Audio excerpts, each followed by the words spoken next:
Good morning friends, myself Venkatesh, Department of CSE. Today we are going to discuss about a topic called as the target language. Previous class we have studied about code generation. What is a code generation? What are the various design issues with code generation? See, actually if you take the different phases of compiler, first one is lexical analysis, syntax analysis, semantic analysis, intermediate code generation, code optimization, code generation.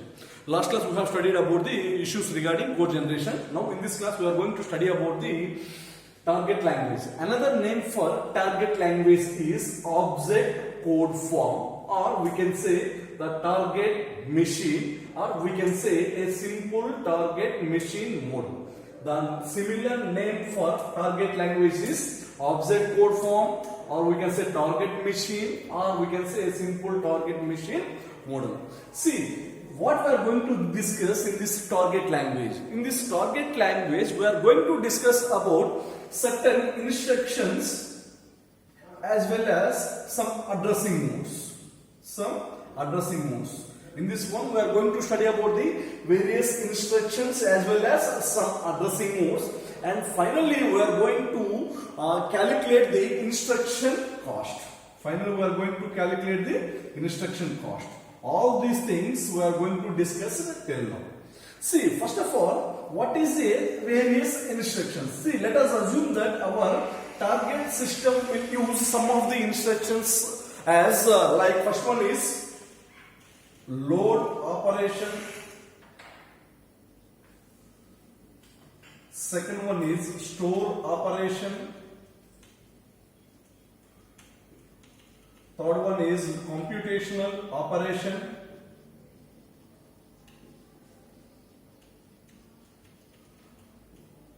fourth one is unconditional jump, fifth one is conditional jump. See, what are the various instructions we are going to discuss now? First one is load operation, second one is store operation, third one is computational operation, next fourth one is unconditional jump, fifth one is conditional jump. See, let us see what is load operation. See, load operation means it is nothing but loading the memory word to register. See here, load is nothing but loading memory word to register. See, that means whatever the content available in the memory, that should be loaded into the register. See, for example, LD R1, X. Here, let us assume that first argument is the destination, second argument is source. Here, what will happen? We are loading the memory word to register. That means whatever the contents available in the memory, that should be loaded into the register. Here, the contents available in the memory X, that should be loaded into the register R1. That is nothing but load operation. In order to performing the load operation, we are going to use the instruction called as LD. LD is nothing but load. See, what is meant by load? Load is nothing but the contents what are available in the memory word, that should be loaded into the register. That is the first one. See, second one is store operation. Second one is store operation. See, what is meant by store operation? Store is nothing but store the register into the memory. Here we are using ST, here using X, here we are using R1. Here we are assuming that first one is destination, second one is register. Here, what is meant by store? Store the contents of register into the memory mode. That means we are storing the information, whatever information present in the register, that should be stored into the memory word. In order to perform the store operation, we are going to use the instruction called as ST. This is nothing but ST is nothing but store. See, what is meant by store? Store is nothing but store the information present in the register into the memory. Next one is third one, computational operation.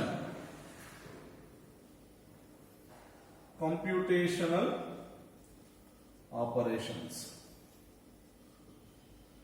See, as we know that some of the computational operations like add instruction as well as subtraction instruction, as well as multiplication instruction, as well as division instruction, as well as increment, as well as decrement. These are all the various computational instructions as we know.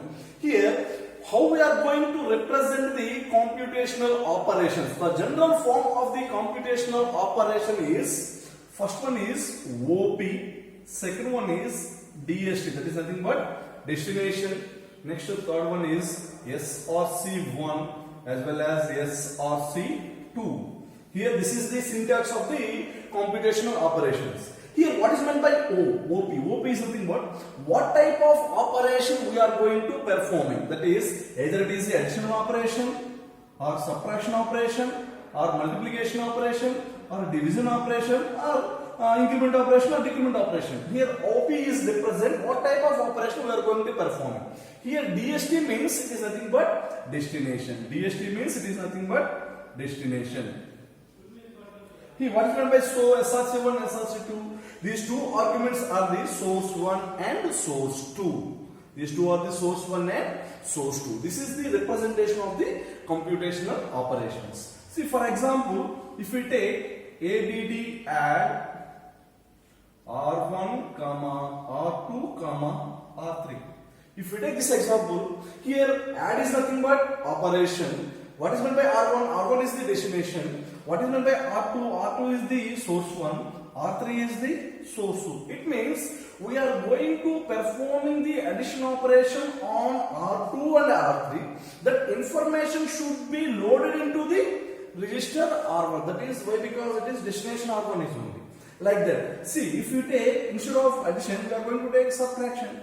See, what will happen? Subtraction. Subtraction of R1, R2, R3. It means here R2 and R3 are the sources.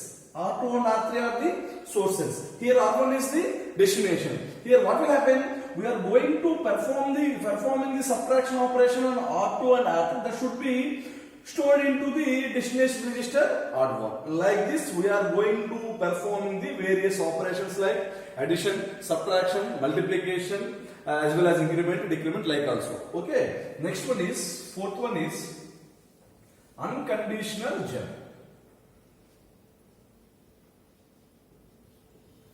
Unconditional jump. See, what is meant by unconditional jump?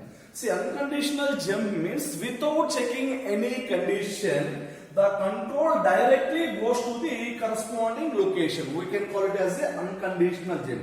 Here we are not checking any condition. We are not checking any condition. Without checking any condition, the control directly goes to the corresponding location. Just like as a branching statements in C language. That is go to, we have go to, break, like this. Here we are not using any condition. See, for example, B or L, it means L is the location.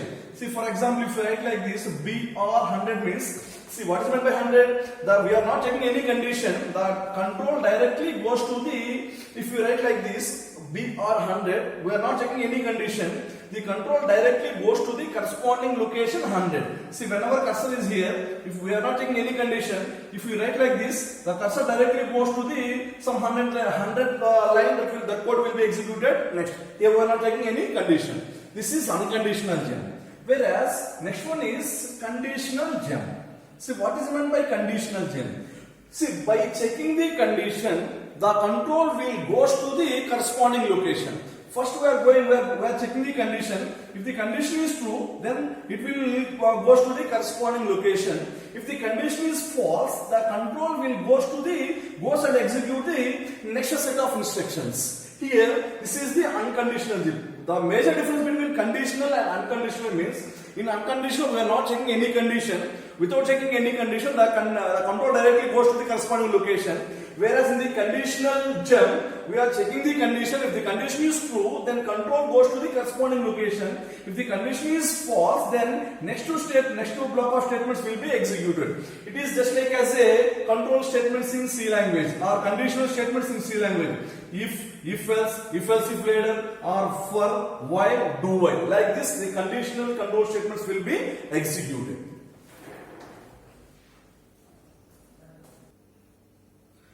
See, let us take some addressing modes. Here we have a tabular column, addressing mode and form and address corresponding address cost. See, we have plenty of addressing modes are there. Among those, we have discussed only few here. The first one is absolute addressing mode. Second one is register addressing mode. Third one is indexed. Fourth one is indirect register addressing mode. Fifth one is indirect indexed addressing mode. And last one is immediate addressing mode. See, corresponding address modes of forms are M. Here M is memory, R is register. Whereas address corresponding addressing mode, address is M. M is for memory, R is for register. Here corresponding address cost is 1. That means for absolute addressing mode, address cost is 1. For register, address cost is 0. For index, address cost is 1. For indirect register, address cost is 0. Indexed for indirect indexed address cost is 1. For immediate address cost is 1. Here, by using this, we are going to calculate the instruction cost. See, what is meant by instruction cost? See, we are going to calculate the instruction. We are going to take one particular instruction. For that instruction, we are going to calculate the cost. See, by seeing this tabular column, we came to know that the addressing mode which involving register will have the address cost is 0. That means the addressing mode which involving register, the address cost is 0. Here, the addressing mode which involving register, the address cost is 0. The addressing mode involving memory and constant, the address cost is 1. See, here we have memory. For memory, the address cost is 1. Here, for constant, the address cost is 1. Here, again constant. For constant, the address cost is 1. See, by seeing this tabular column, you came to know that the addressing mode which involving register. If it is register, the address cost is 0. Here, for register 0. Again, for register 0. The addressing mode which involving memory and constant. If it is memory or constant, the address cost is 1. By considering these 2 points only, we are going to calculate the instruction cost of a particular instruction. See how to calculate the instruction cost. We will see now.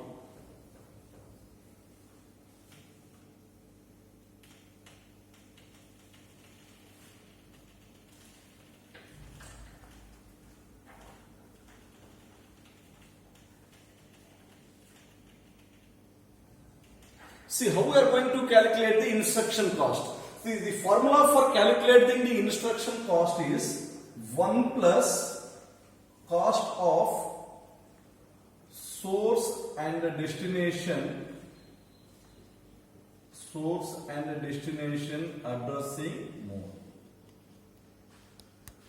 See, we are going to calculate the instruction cost of a particular instruction by using the formula called as 1 plus cost of source and destination addressing mode. See, if you take one example, move R0, R1. For this instruction, if you want to calculate the cost, we are going to use this formula. What is the formula? 1 plus, here R0, R1, both are the registers only. Here, what is meant by formula? See, 1 plus, see what is the formula here we are writing? Cost of source and destination addressing mode. Here, this is the destination, this is the source. If it is the addressing mode involving the register, the cost is 0. That is 1 plus 0 plus. Here R1 is also a register. So what is the cost? 0. So 1 plus 0 plus 0, that is 1. So what is the instruction cost of move R0 comma R1? That is 1.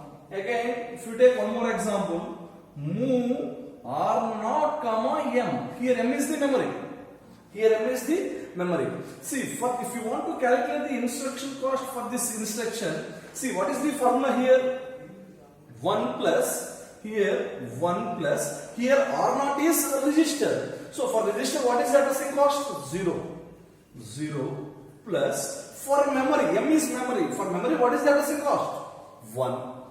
1, that is 2. So what is the addressing cost of move R0 comma M? That is 1 plus 0 plus 1, that is 2.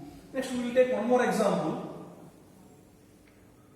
Move hash 1 comma M. Here what is hash? Hash is nothing but, hash 1 is nothing but constant. See what is the formula? 1 plus, see for constant what is the addressing cost? That is 1. See for memory what is the addressing cost? 1 is 1, that is 3. So what is the addressing cost of move hash 1 comma M? That is nothing but 1 plus 1 plus 3. 1 plus 1 plus 1, that is 3. In this way we are going to calculate the instruction cost of a particular instruction. Let us say one more statement, that is, for example, A equal to B plus C. If you want to calculate the instruction cost of this instruction, if you write the sequence of instructions for this one, first we are going to write down move B comma R0. Is it right? Move B comma R0 means first we are going to move the B into the register R0. Then we are going to perform the addition operation. See, addition operation of C with R0. See, first we are moving the B in contents of B into the R0. Second, see, B is over. Second thing, we are going to performing the addition with C. That means add C comma R0. See, after performing the addition operation, finally move A comma R0. Move A comma R0. That means here move R0 comma A or A comma R0. That is here we are going to move the result into A. That is whatever the addition in R0 that should be moved into register memory location A. See, for this instruction, if you calculate the cost, that is for A equal to B plus C, individually if we calculate move B comma R0, here B is nothing but memory. That is, what is the formula? 1 plus, B is memory. For memory, what is the cost? That is 1 plus. For register, what is the addressing cost? That is 0. That is 2. For add C comma R0, here C is also a memory.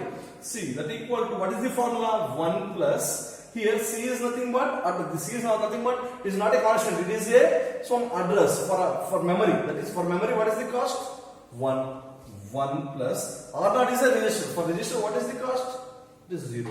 That is 2.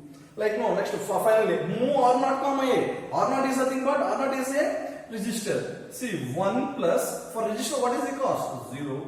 Plus A is nothing but memory location. For memory, what is the cost? 1, that is 2. See, the instruction cost of this instruction is 2. For this one is 2. This one is also 2. That means the instruction cost of the entire statement is 2 plus 2 plus 2. That is 6. In this way, by using this formula, we are going to calculate the instruction cost of a particular instruction. Okay, this is regarding the target language. Okay, please subscribe DBS Talks.